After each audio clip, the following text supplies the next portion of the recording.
Baik, selamat pagi anak-anak. Bagaimana kabar kalian hari ini? Semoga kalian dalam keadaan yang selalu sehat ya.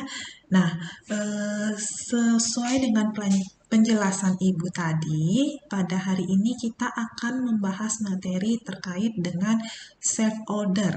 Nah, ya, sebelumnya Ibu mau bertanya nih, kalian sudah mengetahui nggak tentang self order itu apa? Ibu mau ada satu orang yang memberikan penjelasan secara garis besar terhadap Ibu terkait dengan apa sih itu self order. Siapa yang mau? Ya, silakan. Ya, benar sekali sudah ada mendekati ya. Nah, untuk itu mari kita bahas terkait dengan self order ya. Yang pertama, kita akan membahas terkait dengan indikator dari self order itu ya. Nah, indikatornya itu yang pertama, siswa dapat memahami pengertian self order serta indikator self order, yaitu yang pertama mengatur dan mencatat pekerjaan dengan rapi. Kemudian membuat rencana sebelum melakukan pekerjaan yang sukar.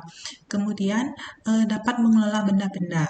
Kemudian siswa dapat mengetahui dan menyimak video contoh-contoh orang yang memiliki self order yang tinggi dan self order yang rendah dari masing-masing indikator self order.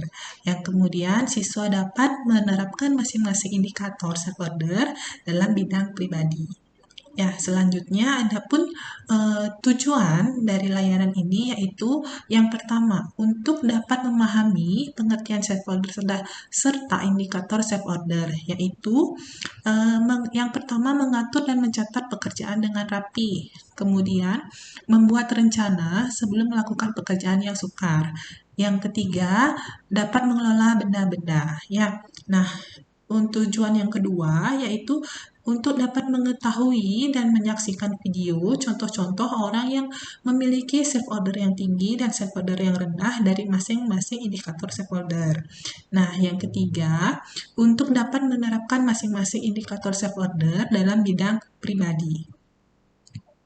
Nah, selanjutnya kita akan membahas pengertian self order. Tadi kan sudah dijelaskan ya sama salah satu teman kalian terkait dengan pengertian self order. Nah, yang sekarang Ibu akan menjelaskan pengertian self order menurut pandangan para ahli, di mana yang pertama, self order adalah kebutuhan bekerja secara teratur, meliputi dapat mencatat dan mengatur pekerjaan dengan rapi, membuat rencana sebelum memulai sesuatu tugas yang sukar, kemudian dapat mengelola benda-benda.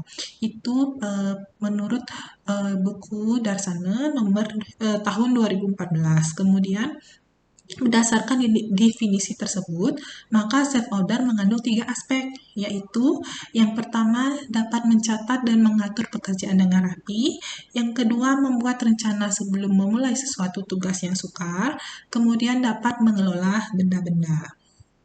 Nah, ada juga nih pengertian menurut para ahli yang lain, yaitu menurut J.P. Chaplin yang diterjemahkan oleh Kartini Kartono dalam Kamus Psikologi, kepribadian order adalah urutan, tata cara, order, dan golongan. Definisi tersebut mengandung 2 indikator, di mana yang pertama mencatat dan mengatur pekerjaan dengan rapi, yang kedua dapat mengelola benda-benda. Nah, kemudian menurut Jaya M. Hawkins dalam Oxford, itu kepribadian order adalah menyusun dan mengatur. Dari definisi tersebut mengandung 2 indikator, yaitu yang pertama adalah mencatat dan mengatur pekerjaan dengan rapi, yang kedua adalah membuat rencana sebelum melaksanakan tugas yang sukar. Nah, adapun indikator dari self order yaitu mencatat dan mengatur pekerjaan dengan rapi adalah kepribadian yang dimiliki seseorang dalam mengatur pekerjaan dengan rapi dan teratur dengan tujuan untuk dapat mencatat dan mengatur pekerjaan atau sesuatu dengan rapi. Yang kedua, membuat rencana sebelum melaksanakan pekerjaan atau sesuatu dengan rapi adalah kepribadian yang dimiliki seseorang dalam membuat rencana terlebih dahulu sebelum melakukan sesuatu dengan tujuan untuk mengatur agar segala sesuatunya berjalan dengan lancar. Nah, yang ketiga, dapat mengelola benda-benda adalah kepribadian yang dimiliki seseorang dalam mengelola benda-benda dengan tujuan untuk mengelola dan membuat suatu benda-benda sehingga menghasilkan produk yang baik. Nah, di sini Ibu akan memberikan kalian suatu kuesioner. Nah, nanti kalian akan menjawab kuesioner ini dahulu. Nah, untuk contoh-contoh soalnya sudah kurang lebih seperti ini. Nanti kalian silakan isi ya. Nanti nah, setelah kalian mengisi kuesioner, Ibu baru akan melanjutkan ke tujuan yang kedua, yaitu akan menerangkan terkait dengan contoh-contoh orang yang memiliki stakeholder yang tinggi dan stakeholder yang rendah. Ada pertanyaan terlebih dahulu?